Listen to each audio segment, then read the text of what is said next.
Oui, Gabonais, Gabonaise, bonjour, bonsoir. Malendi.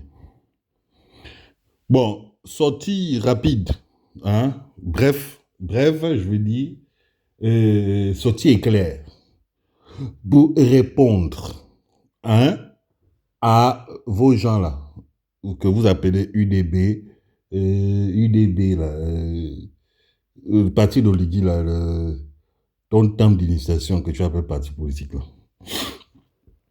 Mais même les PD, vous, tout ça, pour moi, c'est la même chose. Vous m'avez traité de fou. Vous ne savez pas avec qui vous jouez.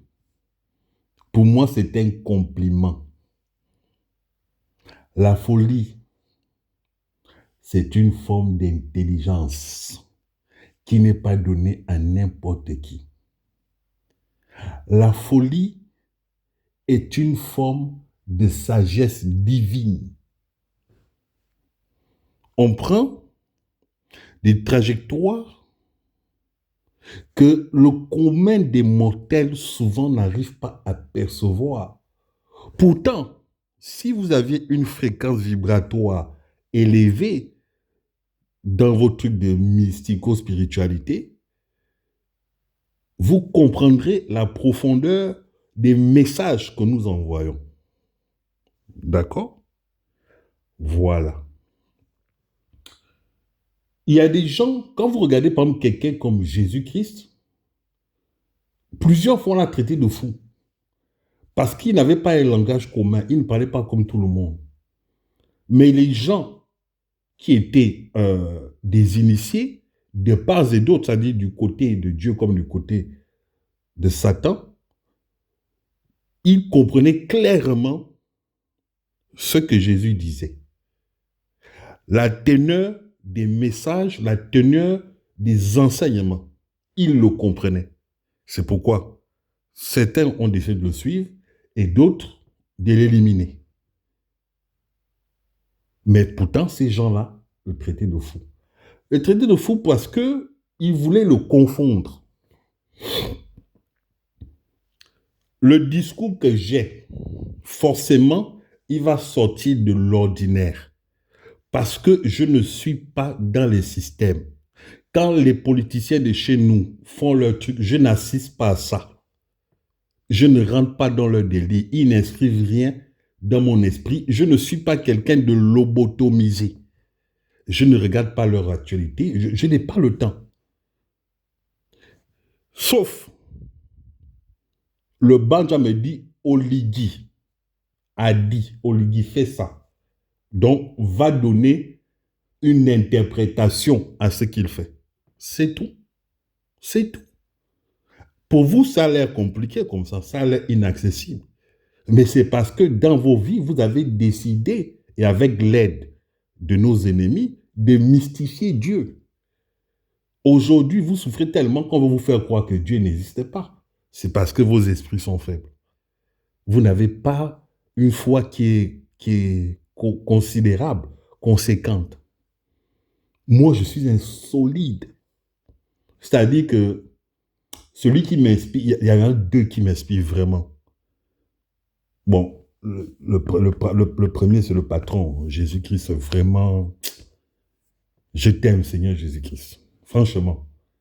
Mais Jean-Baptiste, ah non, Jean-Baptiste était fort. Non, Jean-Baptiste était fort. Encore Jésus, on va dire, on ne peut pas le comparer. On peut pas le comparer. Bon, Jean-Baptiste qui était un humain normal comme nous tous. Ah, le niveau de spiritualité du gars là. Mais lui, c'était un dingue. D'abord, quand on le voit, il était comme un dingue. Quelqu'un ne peut pas se soucier de s'habiller correctement, de mettre des Jordan, hein, de rouler les grosses. Lui, s'en foutait de ça. Lui, il voulait dire héros, toi, tu es un voleur, tu es un menteur. Et c'est vrai que héros, c'était un voleur, c'était un menteur. Et puis, son travail, son vrai travail, c'était de baptiser les gens. Et il baptisait. Tu viens, tu te bats. Il ne te demande pas d'où tu viens, qui tu es. Il n'était pas dedans. Lui, son truc, c'était un baptiste. Il baptisait. Et je parle du vrai baptême, le baptême par immersion. C'était une pratique que les Esséniens, qui étaient un courant religieux de l'époque, pratiquaient. Et quand Jésus est venu, parce que Jésus observé beaucoup de choses. Hein. Il a pratiqué aussi beaucoup de choses, attention. Et il a validé celui-là. Il a validé. Hein. Là, c'est le vrai baptême, la vraie renaissance, tu passes par les eaux. Ce que nos frères bouddhistes expliquent aussi, quand ils vous emmènent vous laver, vous mettre dans les rivières, je suis d'accord avec ça. Je ne pratique pas ça parce que je connais les finalités de ces pratiques. Dedans, il y a beaucoup de manipulation. Il y a beaucoup de manipulation spirituelle. Ça que moi, je ne suis pas dedans. Votre plante que vous appelez l'iboga, alors, j'ai dit, toute création de Dieu est bonne. C'est pour nous servir. Mais quand je vois mes frères qui se sont fait initier et qui viennent faire des témoignages, qu'ils ont vu des bateaux blancs, des hommes blancs, ça apporte quoi à l'humanité d'avoir vu des bateaux blancs, des hommes blancs? Ça apporte quoi à l'humanité? Maintenant, ils veulent amener ça dans une autre dimension. Elle va dire que ce truc-là, finalement, a d'autres vertus. Mais il y a aussi des gens qui pratiquent des choses sans cette plante qui ont d'autres vertus. Vous comprenez? Moi, je veux qu'on me montre ce que les réalisations, après avoir consommé l'iboga, les réalisations qu'on fait quand on a consommé ça. Moi, je vois des gens qui passent leur temps à dormir, danser autour du feu, mettre les kaolins, ils se prennent pour des oiseaux, des mauvais augures, des hiboux. C'est tout ce que je vois. On a développé Kogabon grâce à l'iboga. Je vois des fous alliés qui disent que la plante, le fameux arbre dans le jardin d'Éden, machin, c'était l'iboga. Mais vous voyez, on va n'importe où, n'importe comment. Ce que les gens ne vous disent pas, c'est que si on parle du principe que c'est l'iboga qui était l'arbre de la connaissance du bien et du mal, sachez que cet arbre-là n'était pas bon. C'est ce qu'on dit dans la parole. Il y avait deux arbres. Il y avait l'arbre de la connaissance du bien et du mal, et il y avait l'arbre de vie qui était au fond du jardin. Vous vous dites que l'iboga, c'est l'arbre de la connaissance du bien et du mal. Dedans, il y avait le bien, certes, mais il y avait le mal. Donc, c'était un arbre à ne pas choisir. Il fallait choisir l'arbre de vie qui était pur à 100%. Il y avait un piège dans l'arbre de la connaissance du bien et du mal. C'est comme tu dis à un enfant, arrête de prendre pas ça, ça va te brûler. Mais l'enfant n'écoute pas, non? Quand tu désobéis, l'enfant est brûlé, il va se plaindre chez qui? Tu vas dire que ton père est mauvais. Non, Dieu nous a conçus avec ce truc de libre arbitre. Il ne t'impose pas, c'est à toi de choisir. C'est comme dans ta vie, tu arrives, même pour les athées, les gens qui ne croient pas en Dieu, eh bien, il arrive à un moment de vos vies où vous devez faire le choix entre ce qui est bien et ce qui est mauvais.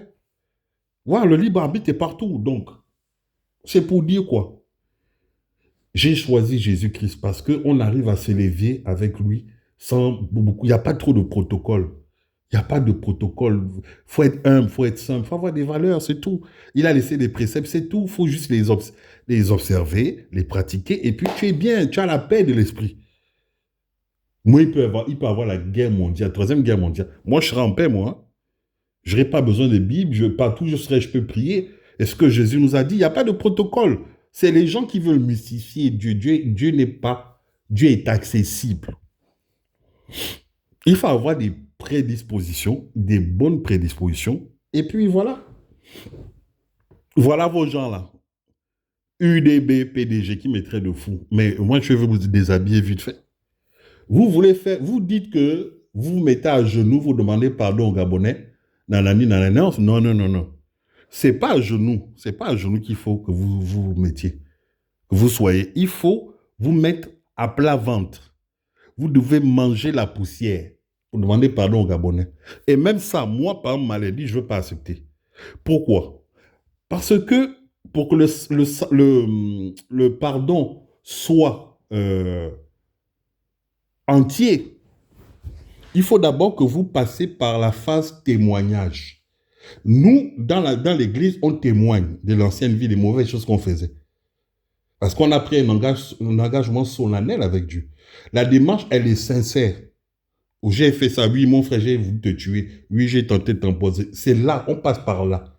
C'est comme ça qu'on considère que le pardon est entier. Si l'autre aussi, au-delà de tout ce que tu as avoué, tu as dit, tu as reconnu que tu as fait, te pardonne. Le pardon, il devient complet, il est entier, il est juste, il est sincère. Pas vous levez parce qu'il y a les législatives, vous voulez que les gens se mobilisent pour les élire, Et après, vous allez, une fois vous aurez les statuts, vous allez continuer à écraser les gens. Non. Vous voyez, ça, c'est ce qu'on appelle des suppôts de Satan, des enfants de la perdition, des moribonds. Moi, je suis surpris qu'il y ait des Gabonais, vous allez encore dans les élections, les campagnes. Après tout ce que vous a démontré, le système enfant vous a démontré, vous allez encore, oui, on va élire tel, on va élire tel. Mais comment ça se fait, dites-moi, chers compatriotes, qu'il n'y ait plus d'opposition au Gabon? Vous avez déjà vu ça où? Vous avez déjà vu ça où? Même dans les trucs de spiritualité, il y a la dualité, il y a les oppositions. Et au Gabon, non. Le Gabon est la pire des dictatures. C'est toujours les mêmes gens qui sont à la tête de l'État. Et c'est tous les mêmes moutons qui suivent. Toujours, on ne se refait pas, enfin, on ne se réinvente pas. C'est toujours la même chose, toujours les mêmes. C'est ce que nous combattons, c'est ce que nous dénonçons. Moi, je ne souhaite pas la mort de qui que ce soit. Je viens juste dire au Légui, tu mens depuis le départ, tu es un imposteur parce que c'est le président Albert Ondossa que les Gabonais ont voté. C'est lui qui était face au tyran Ali Bongo. C'est ce que nous on sait. Il a porté ses coronesses et puis voilà. Toi, c'est ce que tu montres, c'est les armes, la violence, le mensonge, la ruse, les porcs épiques, voilà, c'est pas bon. Donc, je vais m'atteler à te dire tout le temps, Oligui part, laisse, comme on parlait à Ali Bongo, laisse ça. Tu avais des ambitions pour être président. On connaît tous ces démarches. Il faut affronter tes adversaires. Il faut entrechoquer ton projet et le projet de l'autre. Tu n'as jamais fait ça. Tu es comme tes prédécesseurs. Et ce n'est pas surprenant parce que tu es issu de ces classes-là. C'est le même clan. C'est ça qu'on te dit non. Sinon, à la base, moi, je te connaissais d'où? Je ne te connais pas. Il n'y a pas d'opposition au Gabon. Celui qui se lève pour me dire que oui, il y a les PDG à côté, il y a eu des débats. Mais vous êtes des plaisantins, vous êtes des trous de balles. On doit continuer de vous enculer tous les jours. Mais bien sûr, vous êtes des sodomites. Il n'y a pas, ils ont verrouillé le pouvoir. Ces gens-là ont verrouillé le Gabon. Il n'y a plus d'opposition. Il n'y a pas de premier ministre, il n'y a pas de machin. Il n'y a aucun levier qui est là. Aucun levier sérieux qui peut faire, je veux dire, au cas où, par exemple, le président dérape, il n'y a rien qui est là pour lui dire non, président, vous n'êtes pas bon. Alors, dans tous les vrais pays où on parle de démocratie, tu as des institutions qui sont là que si le président veut outrepasser les mesures, on va le rappeler à la loi. On va dire non, voilà la loi. Mais il n'y a rien au Gabon, il n'y a pas. C'est une plantation, un campement où il n'y a que des connards et des connasses. Et vous voulez faire manger votre bouillie à tout le monde. Moi, Malindi, je refuse. Jusqu'à ma mort, je ne serai pas avec vous. Je n'ai jamais été avec vous. Je ne suis pas avec vous et je ne serai pas avec vous demain. J'ai déjà choisi mon camp, c'est Jésus-Christ, jusqu'à ma mort. Et même quand je serai dans mon cercueil, vous allez, ma bouche, ça va ouvrir. Je parlais, je dis Jésus. Voilà, c'est tout. Jésus a dit oui. Je sais, il y a des imbéciles qui ont dit il faut respecter les autorités établies. Qui a établi Oligui? Qui l'a établi? C'est pas un braqueur. Celui qui devait être établi, celui que le peuple a choisi, c'était Albert Ondossa. Et qui a établi Oligui? Il s'est imposé avec les armes et il a fait des élections avec les armes. C'est facile. C'est facile. Mais nous, on ne veut pas la violence. On ne veut pas être comme lui. Pour moi, ce n'est pas un modèle. En matière d'humanisme, ce n'est pas un modèle. C'est un tyran, c'est un dictateur. Ces valeurs ne veulent pas de ça au Gabon. Au nom puissant de Jésus, on le chasse sur le Kovo. Fire sur le Kovo. C'est bon, le risque de sang est bon. Ben, celui qui dit qu'il n'entend pas, c'est qu'il a atteint d'une surdité profonde. Et je dirais même qu'il a atteint d'une bêtité absolue, approfondie. D'accord? Il faut aller forer.